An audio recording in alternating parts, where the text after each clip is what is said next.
अस्सलाम वालेकुम everyone, welcome to my channel Zia Saad vlogs. I hope कि आप सब बिल्कुल खैरियत के साथ होंगे, ठीक ठाक होंगे, फिट फाट होंगे, रमज़ान को एंजॉय कर रहे होंगे और साथ साथ रमज़ान की नेमतों और बरकतों से फ़ायदा भी उठा रहे होंगे। और अल्हम्दुलिल्लाह से मैं भी बिल्कुल ठीक हूँ और रमज़ान में इबादत वगैरह के साथ साथ काम काज में बिज़ी हूँ। तो आज का जो मेरा टास्क है वो है मेरा जो शू केस, उसके मेरे बर्तन वगैरह जो हैं वो साफ़ करके दोबारा से उनकी जगहों पर रखना है। तो मैंने ना ये इसके 3 स्टेप्स हैं ना। सबसे पहले जो ऊपर वाला एरिया है वहाँ पर मैंने चीनी का सेट लगाया है। आप लोग क्या कहते हैं? वैसे जो बड़ी आंटीज़ हैं ना, उन्होंने चीनी का सेट ही इसको वो कहती हैं और मैंने उनके मुँह से यही सुना और मैं भी इसको चीनी का सेट कहती हूँ। दूसरे नंबर पर मैंने जो है वो डिनर का सेट लगाया हुआ है और सबसे नीचे जो मेरे शीशे के ग्लास और दूसरी जो चीज़ें हैं उन सब का सेट है। कुछ जो मेरे बर्तन हैं वो तो बॉक्सेस में पैक हैं, जो कि अभी तक मैं इतना ख़ास यूज़ नहीं करती, और कुछ जो हैं वो मैं यूज़ करती हूँ। तो इस तरह से मैंने ना इनको डिफरेंट कैटेगरीज़ में डिवाइड किया है। तो मैं ना चाह रही थी सबसे पहले यहाँ पर ऊपर वाला, पहले इस तरह था ना कि जो मेरे स्कूल के अवार्ड्स वगैरह थे वो मैंने नीचे भी ऊपर भी दोनों जगहों पर रखे थे, लेकिन अब मैंने जो मेरे स्कूल के जितने भी प्राइजेज़ हैं उनको मैंने सेपरेट ही राइट साइड पे कर दिया है सारी चीज़ों को, और उसके बाद बाकी जो एरिया है ना वहाँ पर मैं अपने बर्तन रखूँगी। अच्छा, मैंने ना एक ही दफ़ा सारे बर्तन नहीं निकाले, क्योंकि उस तरह ना इतना ज़्यादा मैस क्रिएट होना था और मैंने खुद कन्फ्यूज़ हो जाना था कि भाई, क्योंकि जब बंदा अकेले काम करे ना तो फिर उसे पता है कि अब सब मैंने ही करना है। तो इस वजह से ना मैंने सिर्फ ऊपर वाले जो हिस्सा है उसके मैंने सारे बर्तन निकाले, उनको मैंने साफ़ किया और वापस उनको उनकी जगह पर रखा। फिर मैंने दूसरे वाले को साफ़ करके रखा और फिर मैंने तीसरे वाले को।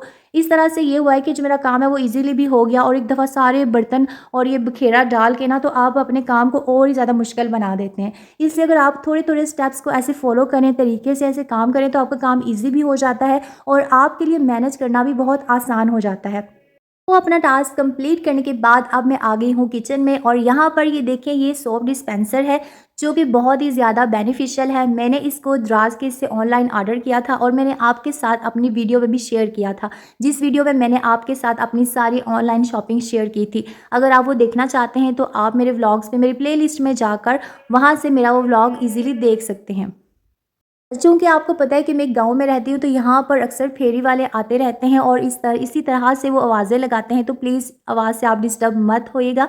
तो ये देखें, ये मैं बता रही थी कि आप ना इस तरह से जो आपका लिक्विड है, जो आपका डिश वार लिक्विड है, वो बिल्कुल भी वेस्ट नहीं होता। इसको आप ना जितना भी डालना चाहें आप डाल के ऊपर से इसको बंद कर देते हैं, और जो इसके साथ स्प्रिंग लगा होता है ना, जब आप ऊपर से प्रेस करते हैं तो बहुत ही कम क्वांटिटी में ऊपर लिक्विड आता है।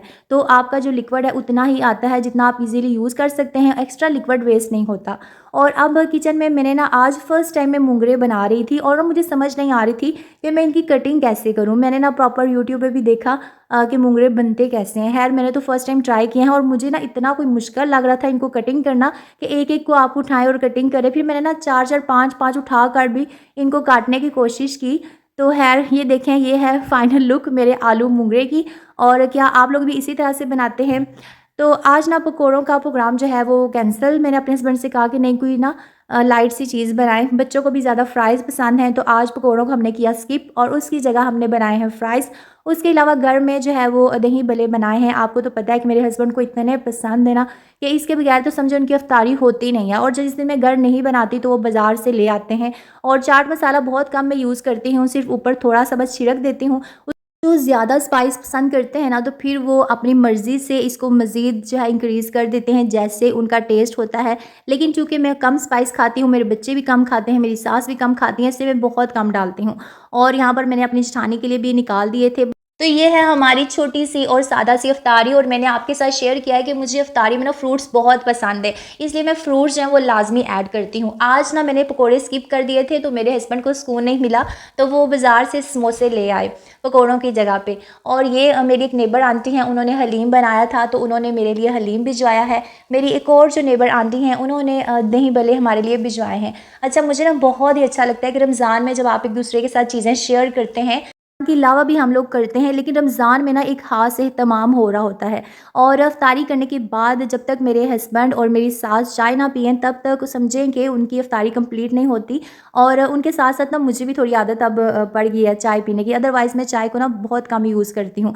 तो यहाँ पर आप देख रहे होंगे कि मैंने ना स्ट्रेनर यूज़ नहीं किया था, और मुझे ना अपनी नानी की बात याद आ गई कि मैंने ना नानी को देखा एक दफ़ा वो चाय पी रही थी और उसमें बहुत पत्ती थी। तो मैंने उन्हें कहा कि आप पत्ती जो है वो स्ट्रेन आपने क्यों नहीं की? तो मुझे कहती हैं हमें पत्ती का यूज़ करना चाहिए और ना पत्ती चबा के खानी चाहिए, इससे हमारे दाँत मज़बूत होते हैं।